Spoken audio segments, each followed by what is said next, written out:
This journey, I can't believe we're on step 12. We're talking about the 12 steps from a spiritual lens. We're on step 12, and I have loved this week sitting with this. What does this mean for us? What do we do when we get to this point? Not just for those of us in recovery, and a lot of us in this space are people that are in recovery. That's just what it is. Yours truly up here is a fellow peer person in recovery. And you know what I really love about that is God will use anybody. You may think yourself down and out and broken beyond record, beyond the ability to be restored, and I promise you, those are God's favorite, and what He works through those individuals is nothing short of miraculous. So I've been sitting here this morning with these slides like I always do, going through them, and I'm like, am I going to start here, or am I just going to start at this other slide? It's going to be interesting. We're going to see where it goes again today, because when God decides He wants to say something, He just goes ahead and says it. But I want to talk about step 12. What do we do now after we've done all this work? Continue. That's that word I was looking for. You share it, right? Repeat all the above and you share. We talked a bit as we've gone through this, just the importance of being quick to keep your side of the street cleaned up. Be quick to own where you failed. Be quick to heal relationships that you've brought harm to, if at all possible, or at least make amends on your part. Without expectation that the receiving party will receive it the way you want them to, and that's the hardest part. Amends making means, this is me, worried only about myself. I have no expectation of you. I am simply asking if you would accept my apology for my part in what happened. And so often we can get caught up there because we are waiting for them to okay, I said mine. And you're going to, and then they just say, well, thank you so much, and give you a hug, and you're like, excuse me? Aren't you supposed to be apologizing to me now for what you've done? That's not for you to worry about. That's not for me to worry about. And for me, that part caught me up and tripped me up for quite a while, because I found myself making amends over and over to my kids, trying to get a different response, the ones that are estranged from my life. It's not meant to work that way. I recognized that I was chasing them down, pinning them down, trying to make them hear my words and see how amazing I'm doing now, so you can in turn say, oh, everything's great, and we just love you so much, Mom, and we're all back, and my house will be filled with all of my kids and all of my grandkids. And that didn't happen, and I had to learn to accept that as God's will. So we continue with the steps, and we do 1 through 11, and you do those on repeat. But we can't forget 12. You have to share with others what it is that you have learned in this process. When you look at this from a strictly spiritual lens like we're doing now,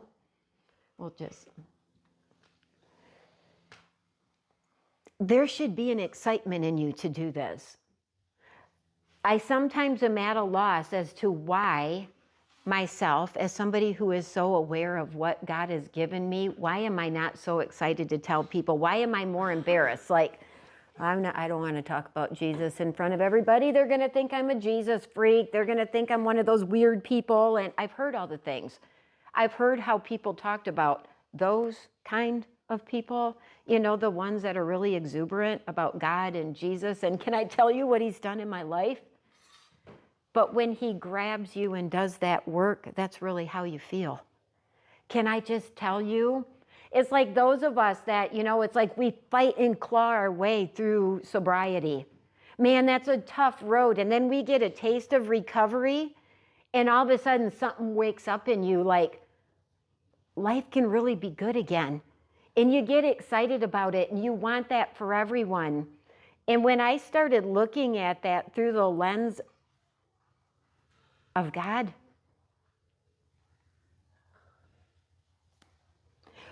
Where's the excitement for him? Where is the excitement for, you're not going to believe the deal I got? Do you know what Jesus gave me and all I have to do is love people? Like, deal of the century, and we're not even excited. Like, we'd be more excited getting a good clearance deal on something we really wanted at a store. But we've been given eternity. And our desire should be to share it everywhere we go. But what it is that we should be so eager to share is the reality of who God really is, because so often we can get caught up once again in the rules, in the laws, in the formalities of organized religion. And then we become those people. I know how to do it. Have you ever met people that my way or the highway, I know how to do it right, it's black and white thinking, there's no shades of gray, this is the way to God and nothing else. And Jesus didn't come from that. One of my favorite verses, are you tired and worn out? Are you burned out on religion? Because that was me. Utterly and completely burned out with religion, like I wanted nothing to do with it. I don't want religion, I want God. And what does Jesus say? Well, then come to me.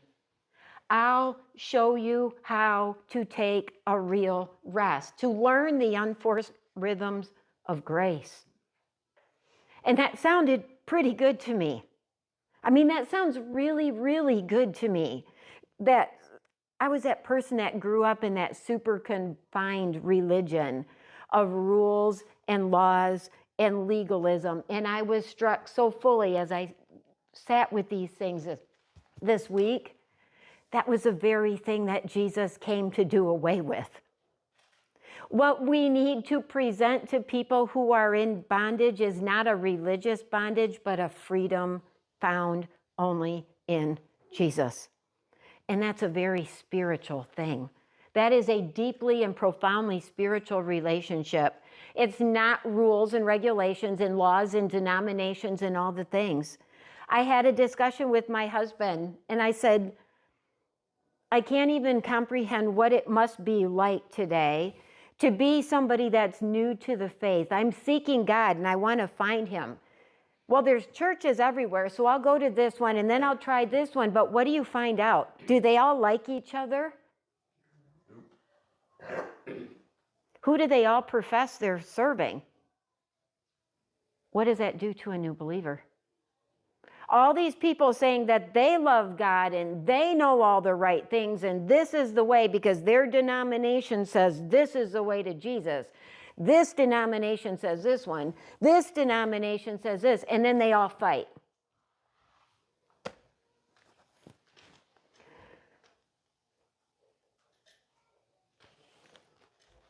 I feel that organized church has in and of itself done the worst damage to most people and chased most people away from coming to God. Amen. Yes, Sheila. I went to a church for a year, and these people, when they saw you outside of the church, they would not speak to you. None. It's like, what the heck? I go to church with you, and you're going to be like It should be your family. I quit doing it. It pissed me off. It's supposed It to really be pissed your me off. family. So I am one of those people that grew up in a profoundly conservative black and white laws and rules denomination. And the way I was raised, because it was from childhood on, I was convinced that we were the only ones going to heaven. And in fact, I would tell people that. But we're the only ones, we have it right, and we're the only ones going to heaven. And I'm like, I'm a little 8-year-old sounding like a pompous little fool here, like I'm the only one, I'm much better than you. And wow, how small that makes God, doesn't it? Because Jesus did not come to establish, I want the Baptists here, and I want the Reforms here, and then we're going to put those crazy non-denom someplace back there, and we'll tug Methodists there, and the Catholics we'll put here because they like the crosses and stuff, so they can go right there, and they're going to bicker and argue, and everyone's going to be convinced that they're right, and they're going to be hateful towards people who disagree. beautiful family model, right? No. Which is why Jesus never, ever intended for church to operate like that. I was truly almost scared to death to even question that. That's how deeply ingrained some things can be in you. Like you get this perceived thing, especially in North America where we live, of what church looks like. You know, it's usually this amazing building, beautiful, doesn't usually look like this with like guinea pigs and stuff, but it's usually this, you know, really expensive, beautiful building and beautiful people in it, and it's always at this time, and they always do this, and then we do this, and they pass the thing, and there's always the money thing, and then, you know, there's this minister up here that knows all this stuff, and we have to learn from them, and sometimes you got elders and deacons, and then they walk and sit there, and, you know, that's what it's supposed to look like. And you have meetings and boards and, you know, behind closed doors, all that kind of stuff, and that's it. And I'm like, kind of looks like a business to me. That sounds like a business. And church is family. And that made me take a big giant step back from all of that and say, God, remove all of those old thoughts from my head and let me learn from you what it's really supposed to look like. Like I'm struggling now, like even next week it may be, we may have a back and forth conversation and discussion over church and how we worship, what that looks like, what we do and why we do it. There's so much in me that even right now I have this longing to not be sitting up here because I'm not above any of you. I'm no different. I am your peer. I am one of you. God just said, I'm going to use your vocal cords and tell you what to say, and you're going to be up there talking differently than you usually do because I'm usually stumbling over myself with a lot of filler words. It catches me off guard every time I listen to the recording because I'm like, that's not how I typically talk in front of people. But my heart longs to be more down here, to be that casual and informal back and forth. Tell me about your experience. Let's talk about it. Let's learn. Let those of us who have learned those lessons teach and those types of things. Because why? Because in all that noise of survival and stress, because life is so noisy, aren't we all searching for that peace from the chaos? That's everybody in this entire planet. Whether they walk into a church building or have faith or not, everybody's longing and looking for that. So what does that mean for us?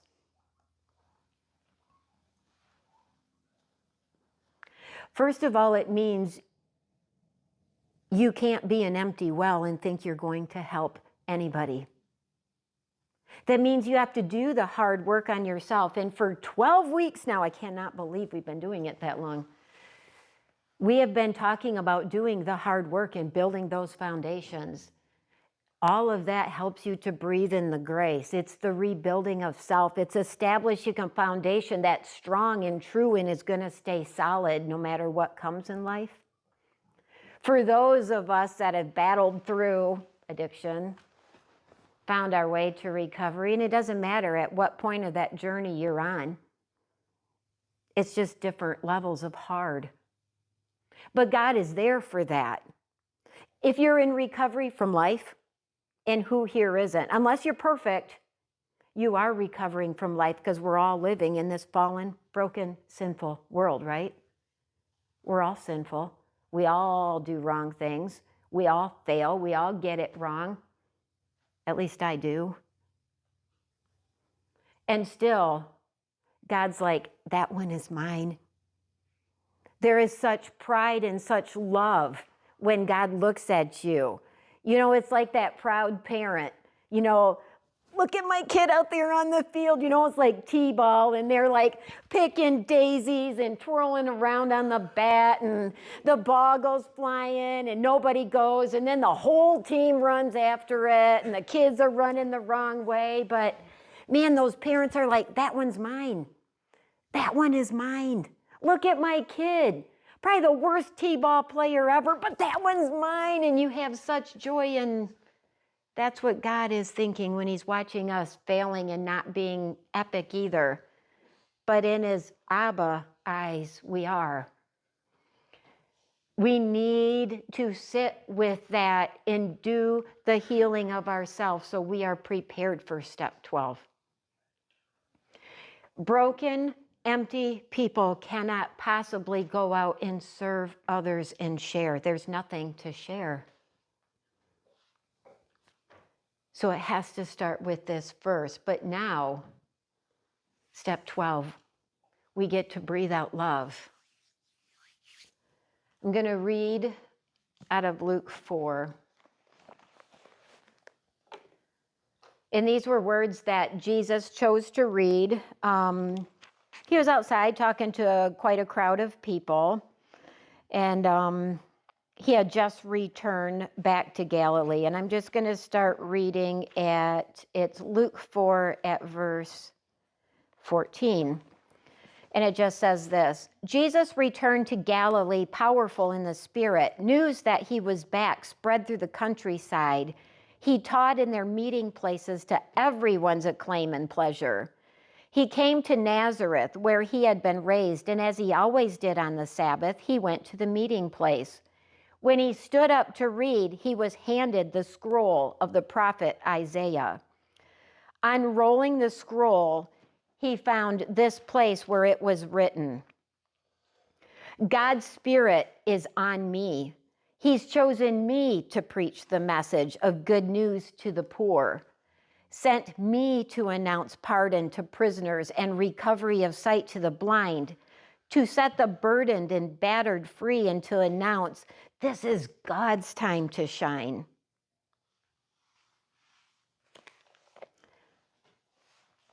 And while Jesus read those words, those are words that we can read too when we have chosen him and accepted him. God's chosen you. He's chosen you to be that preacher. He's chosen you to be the one to go out and share the gospel, which is simply just telling people about the good news of what he's done for you in your life. I grew up so afraid at the idea of that because in my mind, I took that to mean I had to be able to break this down, like have that master's degree, be that big theologian. You know, I can exegete all this stuff. There's a word for you. You know, I can like go real deep and tell you about this is, you know, all those fancy college type things. And what good does that do somebody that's hurting in life? What good does it do you to know some particular Greek word that day? There you go. Do you feel better now? Isn't that beautiful? No, it doesn't help. That doesn't really help me a lot, but thank you. Like, I'll slap that one on a shirt now too, I guess. But do you know what really helps me? It's like when somebody sits down and listens to me in that broken space and says, you know what? I went through some pretty hard things too. Can I tell you what happened to me and what God did? Is that helpful to you? How are those conversations? Because that's what God intends. Not to be able to sit and talk like a master's level graduate about your knowledge of this book.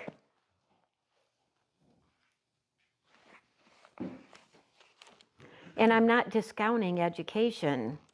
I'm not discounting time spent in this to know, but what is your reason?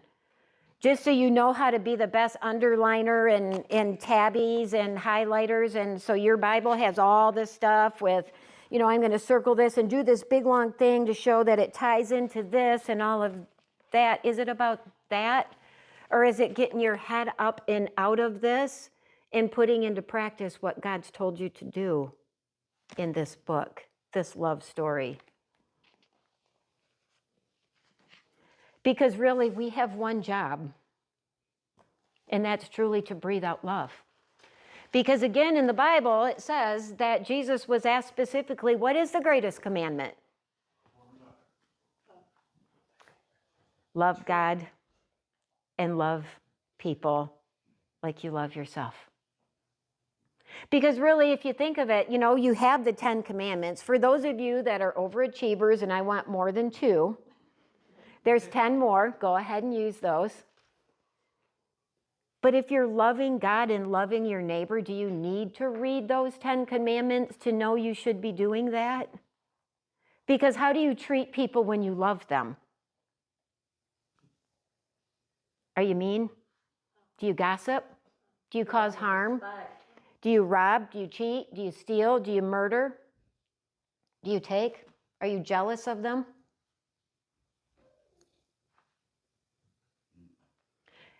It's really simple. It's really that simple. And I was convicted all over again about that loving people thing. He didn't have disclaimers with excluded people on that list. You weren't given the right to treat other people less than or to love them less because you don't particularly like that particular group or individual or race or.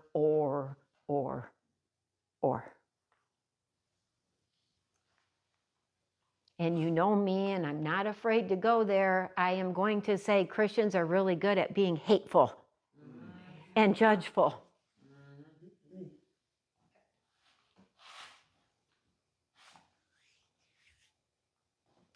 I think of it now, and I am so profoundly grateful that Jesus didn't look at me in all his perfection. It's like, I can't love someone like you.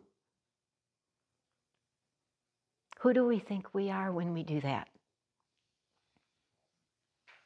I say this because we so often is like, well, what do we do with that? If that's what we're supposed to do, because that's kind of the sharing it, paying it forward, telling people, sharing what we've learned, that's that breathing out love. That's that loving every single person you cross paths with, because that's not by accident. We have a God that has ordered everything. There is nothing that escapes his notice. We live like we think he doesn't know. As long as I haven't brought it to him, he's not going to know that I really messed up there. Yes, he does. He's just waiting for you to bring it to him so you can be free of the weight of it, not to punish you. So we cannot be people who go out breathing love that feels like hate to people. I've been on the receiving end of it. They called it Christian love, and it ended up being excommunication. Those two things don't go together. They call it Christian love and shunned. You can't do that. You can't call it Christian love and refuse to love a particular group of people. I know everybody in this space can easily choose groups that are easy for Christians to hate and condemn. We don't have wiggle room in this book.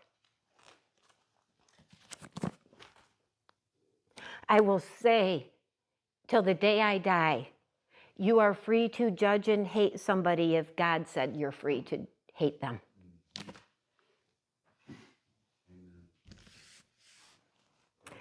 I've done a lot of reading in this book.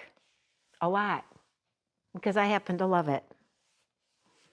And I have intentionally searched where are the people that we don't love? And I don't have anybody on that list. I'm called to love everybody. Everybody. Doesn't God turn his back when you deny him so much, he turns his back? There is one unforgivable sin, and that's denying that God exists. That is the unforgivable sin. For people, and some people have such a fear. Like, have I sinned like that? Am I unforgivable? Do you believe that there's a God? Are you seeking? Do you want to know? Then I promise you, you haven't committed the unforgivable sin. What if people did commit that sin and then they decided that they wanted God? Then No? They will go to heaven. Oh. Yeah, then it's not, the only unforgivable sin is an outright, absolute denial. of God and his Godhead. And God is love. He is So love what you have through to and really through. know about God is know about love. If you turn your back on love, you turn your back on God. Yes. It's really that simple. It is that simple, but it's also that hard. Because not everybody's easy to love. So we can get real personal and we can start with, how about in our own homes? How loving does it look? And how do we justify? Well, if my spouse wouldn't act the fool, it wouldn't be like this. You don't have that out. You don't have that out. If they wouldn't act like that, I wouldn't have to. Well, you don't have that out either. Trust me, I've tried. I've tried to find all the outs. And God turned me around and said, no. You are always responsible for how you respond in every situation, no matter how somebody else behaves. You don't get the luxury of holding a grudge and being bitter and fighting and keep on going.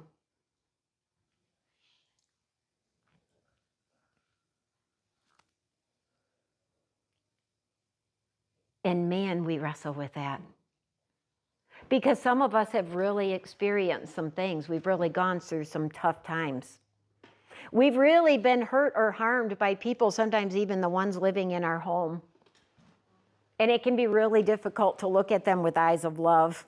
I've been in that position. I don't think my eyes looked real loving.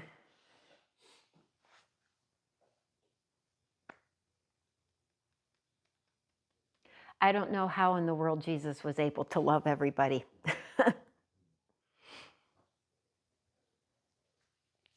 I don't. But that's the bar that we're set to. That's what we're called to. This is what step 12 is for us in this spiritual journey. It says, I am going to move from here to tell everybody about what I've learned. I am here to love people where they're at before they clean up.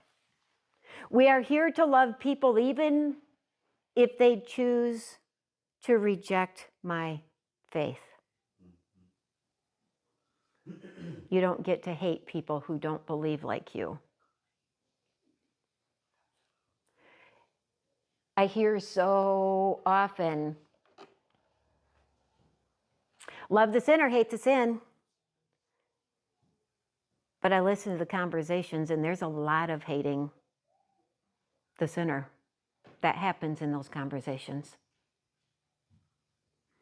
And it can be real easy to talk about those individuals and completely forgetting that we could just as easily be the focus of that conversation, maybe. I could. People could have conversations for weeks about the things I've chosen to do in life, and I drank for 40 years. There's probably a lot of things that I wouldn't even know people could talk about.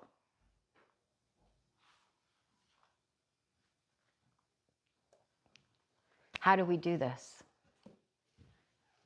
Romans 12.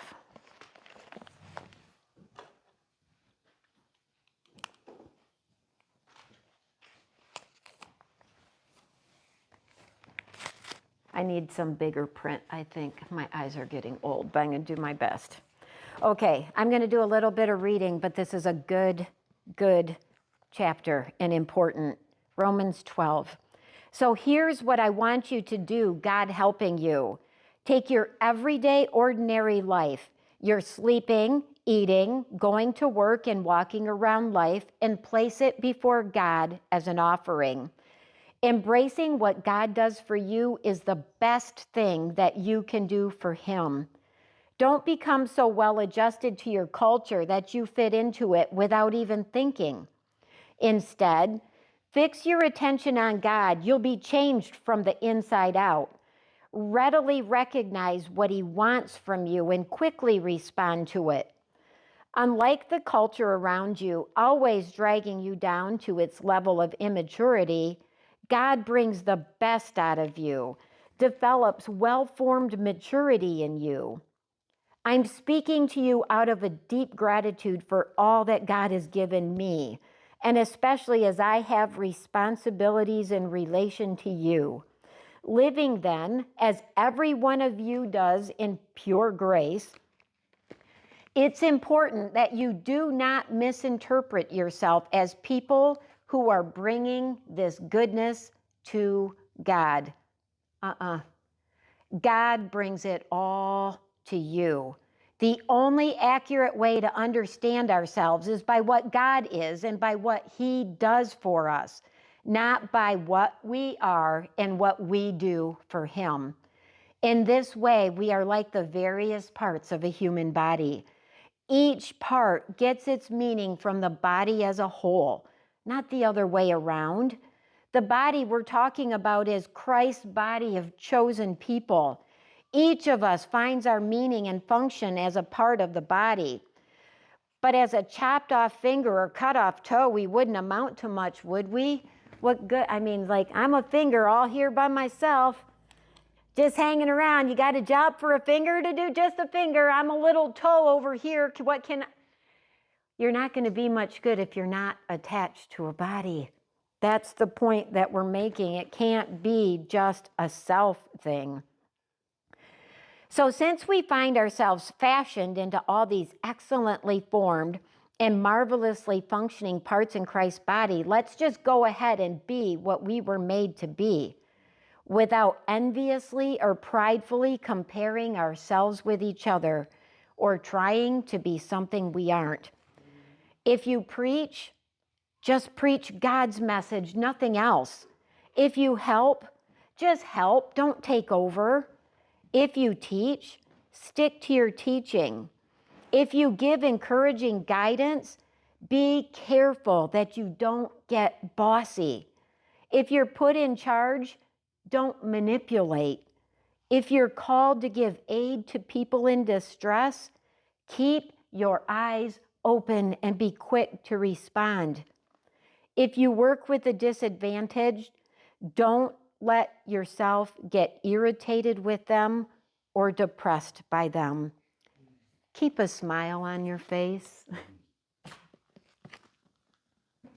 Your everyday walking around life as an offering. That's how you do step 12. You wake up. How are you waking up? Is it a good day? Are you grateful for it? I woke up this morning to a beautiful morning outside the window, just the screen in, beautiful fresh air, and the hummingbirds were swarming already. Fresh cup of coffee. I was filled with gratitude. Thank you, God. You're getting up, the fixing breakfast, getting ready and going to work. Maybe it's taking care of a home and children. Maybe it's working out in a field. Maybe it's a factory. Maybe it's a nonprofit. Maybe it's coaching. Maybe, whatever it is that you're doing, everything you're doing is where God's going to give you the opportunities to tell others. You don't have to be up here spouting off to people all your infinite wisdom, but it's taking the opportunity as you can with the people around you in conversation. Don't be the kind that chases people down, pins them in a corner, and starts reading King James to them. Please don't do that. Please don't. Don't make your signs and yell at them on cardboard. Don't do that. It's not about making people feel guilty. It's not about making sure you're wicked, and I'm going to tell you how wicked you are. It doesn't make Jesus appealing at all, because I'm pretty wicked. I get things wrong all the time. I mess up all the time. You don't have to be worried that people are messy. I think God already knows that. He just asks us to be available to those messy people. Because I promise you, if He's brought you through difficult things, He is going to place you around people who may, down the road, be going through that thing. Why do you think your paths crossed? So you can just walk away. Oh, good luck to you. Hope you figure it out. Because if you do that, Go back to step one and start working again, because you didn't pick any of this up. Because you should be excited that God brought to you somebody that can learn from the difficulties you've been brought through. You have no idea what it does to my soul to be in a place that makes sense of where God allowed my journey to go. God, why did you ask this of me? Why did I have to lose all of that? You know, losing a family is kind of a hard thing. I don't know how to put it into words what that was like. Outside of use your imagination and imagine somebody handing you fictional papers to some membership in a denomination and saying you're excommunicated and going to hell, and you close the door and all of a sudden you've lost your entire family on your mom and dad's side. That's what my loss was. That's what I was asked to go through. Do you think it made sense at the time or that I liked it? I still don't like it, and we're like 30 years later. But I'm learning to love what I learned through it. Why? Because I have so many broken people in my life, broken like me. I wouldn't be able to sit and listen to people who are hurting and suffering loss if I didn't know a little bit about what that felt like. Because I do. How could I tell somebody who's had a loss of relationship that I promise you, life's going to be amazing and rich and full in ways you can't even comprehend? I promise. Because I thought it'd be impossible. This gaping hole that was left in my life, I'm going to be happy again? Are you kidding me? I have no family anymore. It's me and my kids, and that's it. That's all I had.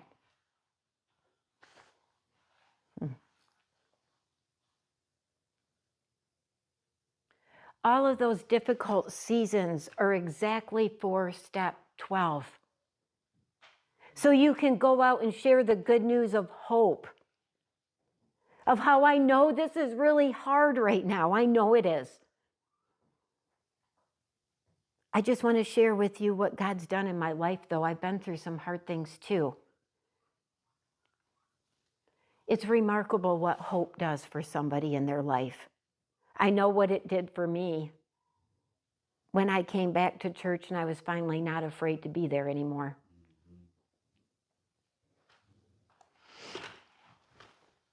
I didn't put a gray screen in there, but apparently that popped one up in there. So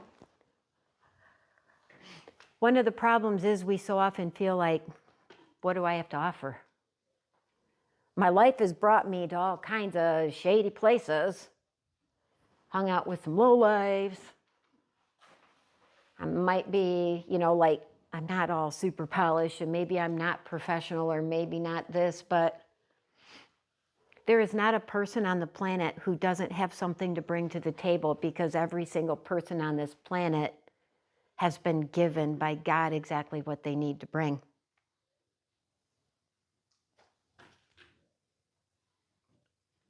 You have an amazing singing voice. You have a way with writing. You're skilled in arts or creating. Bring that to the table and let God work through that. What a beautiful, beautiful gift. I know what the gift of song given to other people. I wasn't given that gift, probably because I'd sing all the time and nobody'd want to hear me anymore. I'm a horrible singer, but I sure love to sing. Man, I can't even tell you what music does for my soul. Bring those gifts for the table because I need them. You can do step 12 that way. I need you. A kind word, who doesn't need that? Yeah, I'm going to go in the line of the unkind words because I've had so many kind words. I just don't want to hear anymore. I just really need some negative garbage heaped on me. I'll go wait in that line and no. Are you capable of being somebody who can just give people affirmations and build people up? Who here doesn't need them? I do. So step 12 and be that. Bring that to the table. You can do that. A helping hand. Do you have the ability to just jump in and help and organize? And Crystal, thank you. I love you. You're amazing. And so many other people with that same gift. You think that's not important? Crystal, I'll just tell you, girl, you have no idea what it's like walking in on Monday morning after you've been here. I see it everywhere. What a gift of service to me and everybody that walks in this space. Way to bring it to the table. Those are gifts. Those are God-given gifts, that desire to help and serve. That's not lesser. That's not lesser than what I'm doing right now. I'm just talking.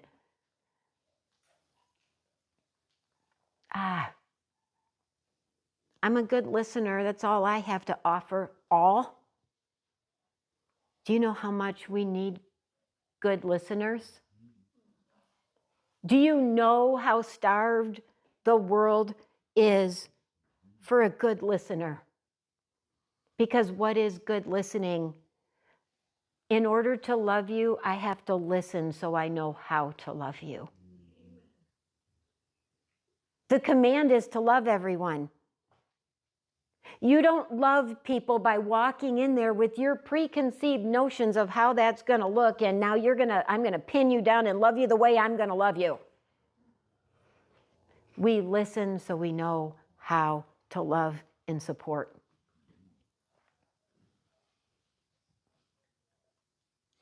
It's not boring to live this Jesus life. It's not dull. I promise you. If you think it is, you're not living it yet. If you think he doesn't answer, ask him to give you the gift of discernment, because you're going to get a ton of practice time. Ask him. Is that like asking for patience? I was just going to say, yes. Who here has asked, God, please help me learn some patience? Don't do it. Oh, Yeah, don't do that. Don't do that. Like you do a 13-year-old child.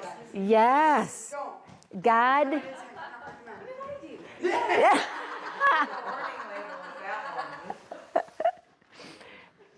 He listens.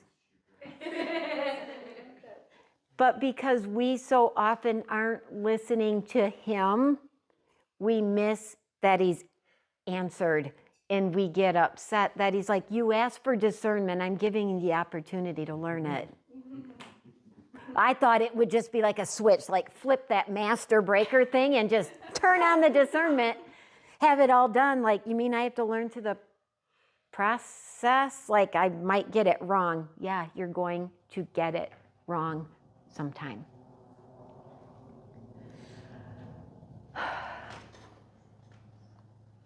And that's the thing.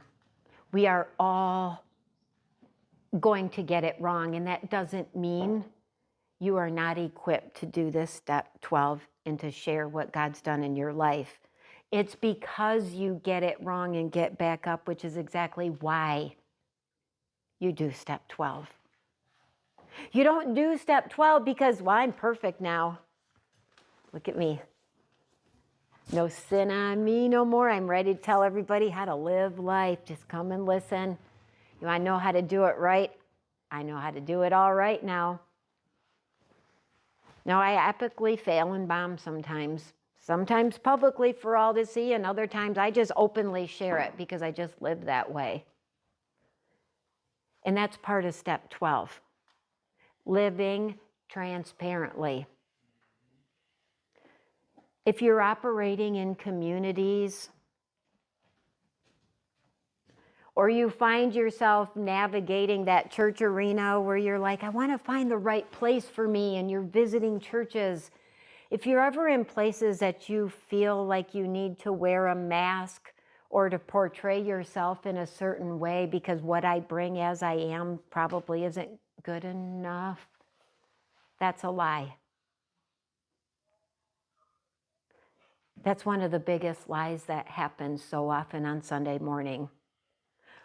Lie after lie after lie after lie walks in those front doors. because they look so polished and put together. And just ask them how they're doing. I'm doing fine. I'm doing great. Wonderful. Life is good. How about you? Yep, life is real great. Kids are doing so good. Got our vacation planned. It's amazing. And part ways.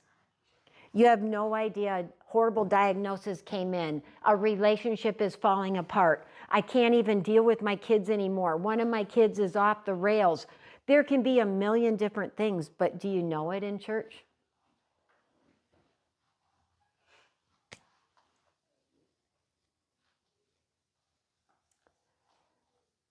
Jesus came because we're all broken misfits.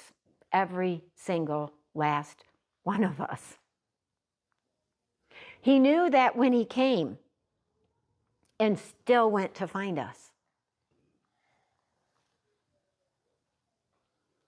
He didn't sit at that table saying, there you are, been waiting for you to clean up and get it right. Now you can sit down. No, he found me at the bar stool and pulled up a stool and sat there next to me. He didn't wait. He never waited. He was always out there. That's why that beautiful gift from Judy hanging up there means everything to me. I've been the family black sheep my entire life.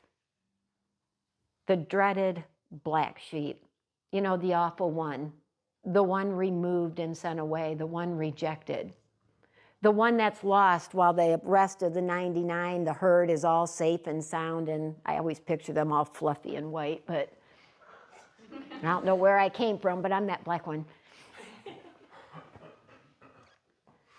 And how easy it is to forget sometimes in those spaces that that's why he came. If everybody already had it figured out and got it right and was in the right place, do you think he just did the cross for fun? Sounds like a good plan, didn't have other things to do. You know, I'm God after all.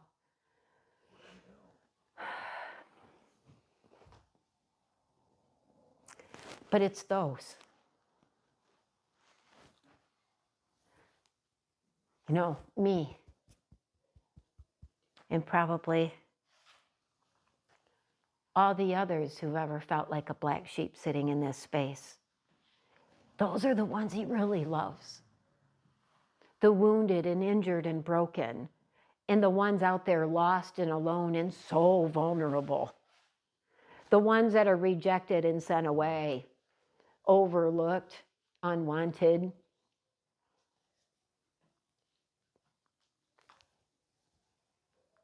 The Jesus that I served is so excited when he found me.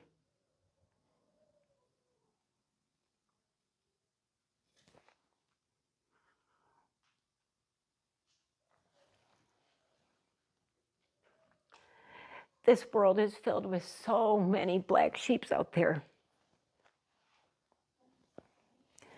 that feel so utterly hopeless, that there is absolutely no hope for them. There's no place to belong.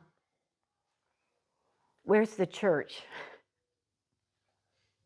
Because if there's a place to belong, it's supposed to be the church, which isn't this building. And it is not a denomination. It's living, breathing human beings. Because God dwells there.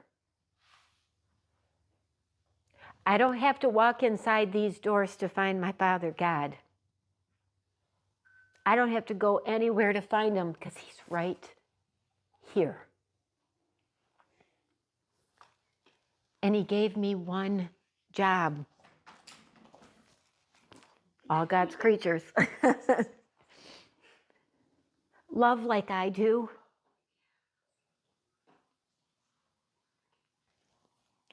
We look at the Bible and look who we hung out with. Those disciples, Paul came along later. The polished, educated one, Jesus didn't go to those first. You know, the ones who had it all right. Because Paul, the one so many people say is the greatest, I don't agree. I think they're all the same because Jesus said that. But he was educated because he represented that religious aspect of things. That's what his job had been. But no, Jesus went first. He probably would have stopped by an AA meeting and found somebody. He would have stopped by the bar and called another one. He would have gone to Skid Row and called another one. He would have gone to prison and called another one. Go to the psych hospital and call another one.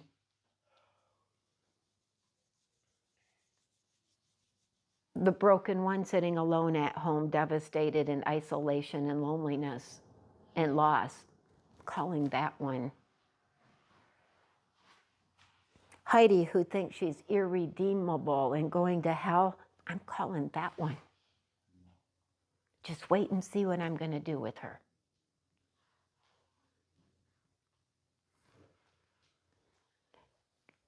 God isn't made big in perfect people.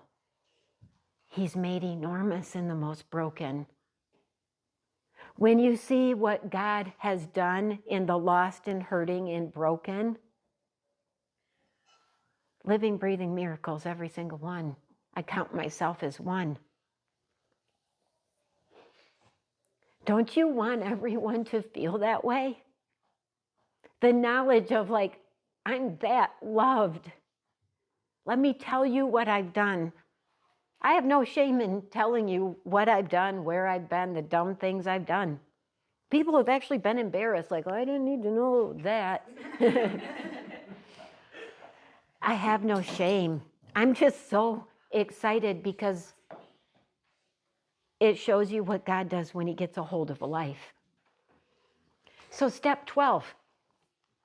It's up to you, you have that choice.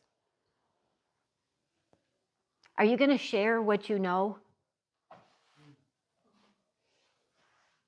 Because you're just so excited? Because I wasn't deserving and look what I've been given. Can you believe it? Can you believe it? And the only rules to this game is you just get to love people. Do you know how good it feels to just be nice to people and love people? Do you know how good that feels? I don't have to be tough. I don't have to be aggressive. I don't have to be rude. I don't have to be argumentative or bitter. I don't even have to be right all the time. I don't have to tell you where you're off the rails. I don't have to tell you how you differ in faith than I do. I don't have to do any of that. What a relief. What a relief. I don't have to be a rule keeper. I don't have to grade your life. Oh, pulling out my big fat red marker for this one because boy, they failed bad. The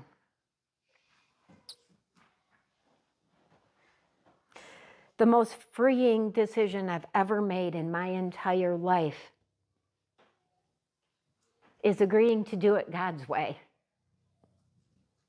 Not allowing myself to hate anyone.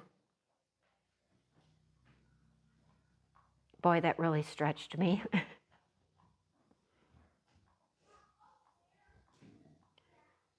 And being bold when I share with people how much I really love God. How much I love Jesus and what he's willing to do for me. Because he did the same thing for you. It's already done. Bought and paid for. Like the bill of sale's there already. Free and clear, no debt on it. You don't have to live like there's debt in your life. You don't owe anything.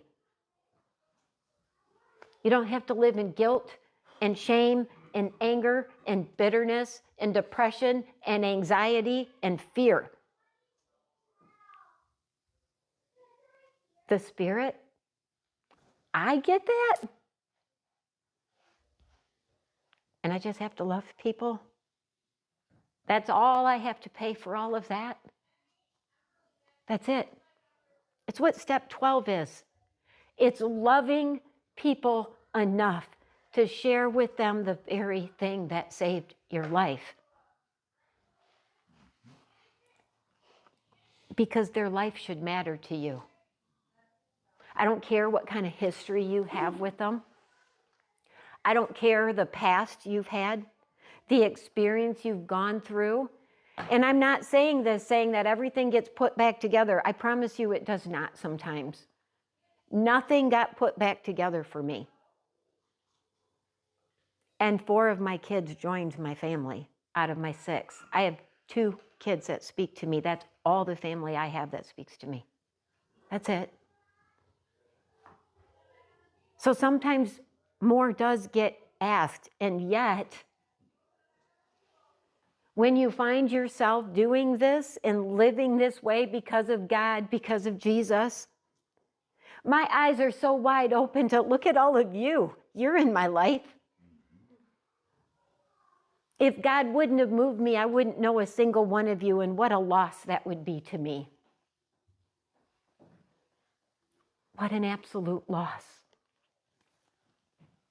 We can't put our life on hold because things didn't all go our way, because our life doesn't look the way we wanted, because we had people taken out of our lives that we didn't get back, or I'm bitter about this or this or this or this. We don't have that right when we've said yes to Jesus. We don't have the right to sit depressed and anxious and fearful. God commanded over and over and over, do not fear.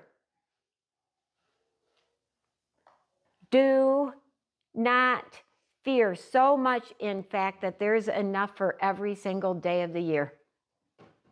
How many of us live in fear? I did last night till I realized it was just a cat walking over some stuff we had in the backyard. But anxiety and worry. Anybody ever worry about anything?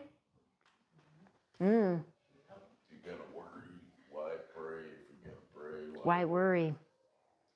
You know, words are so easy to say. I love all those terms, and they mean amazingly beautiful things, but it's the putting it into action, because it comes down to this one thing.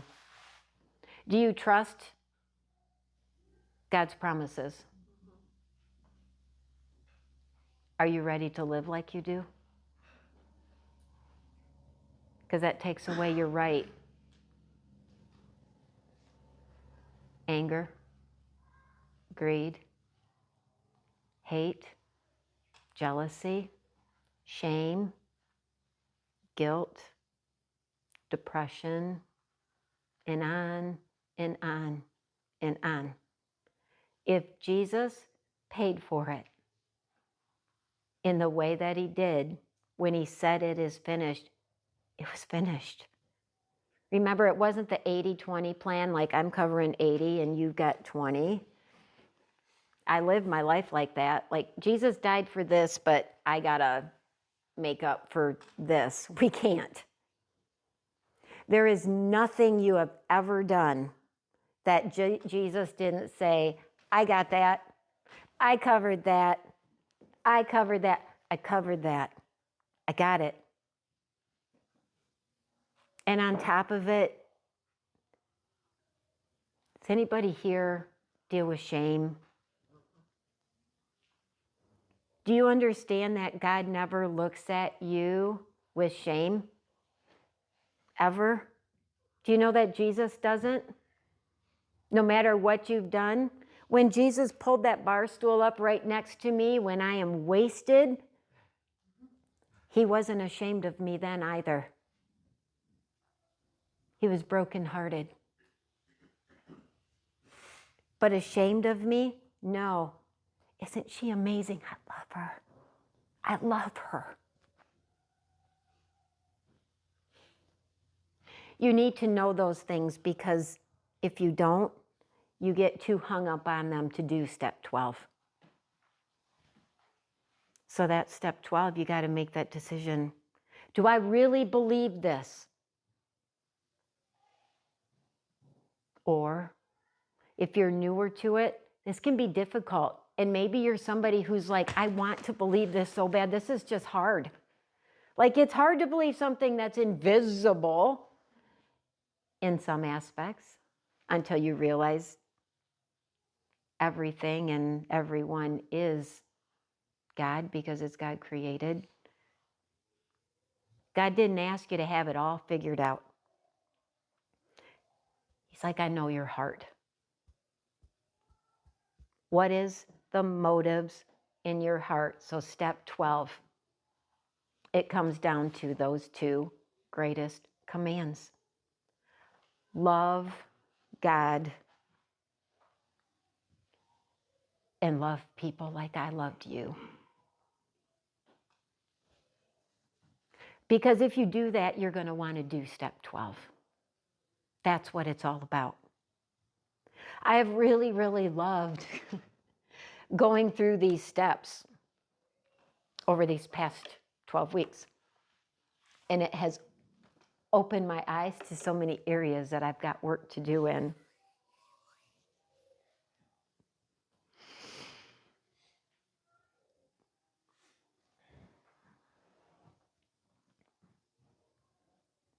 I'm just going to ask you over this next week to just, if you don't feel that fire in you, if there's just not that excitement to share the change that He's done in your life, sit with God and ask why. Ask Him to send you that spirit, because I promise you, if your ignition, your little pilot light's a little low, that Holy Spirit will get that thing lit up in a hurry. You don't have to be weird about it. I promise you. Be yourself. Fully, completely, transparently yourself. Which for me means I have to humble myself and do it God's way and not my way.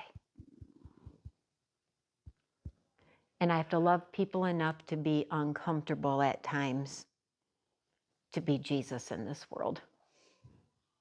It's what it's all about. It's what it's all about. We don't build a foundation to get our life on track and to get this stability under us that doesn't wash away in the storms so we can keep it just for me. All about me. If you are at the end of this and you are self-focused and me-focused and it's all about me-focused, I'm going to refer you to step 1 and I'll see you back here at 12.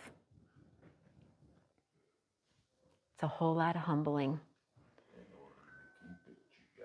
Give it away. When you find it, you want to share it. So lean into that. I am hoping this series has been of interest to other people like it has been for me. It has been impactful on my life, and it makes me want to be a better human being. So we will close with one last song and prayer, and then we're going to go eat. See what the kids have created today.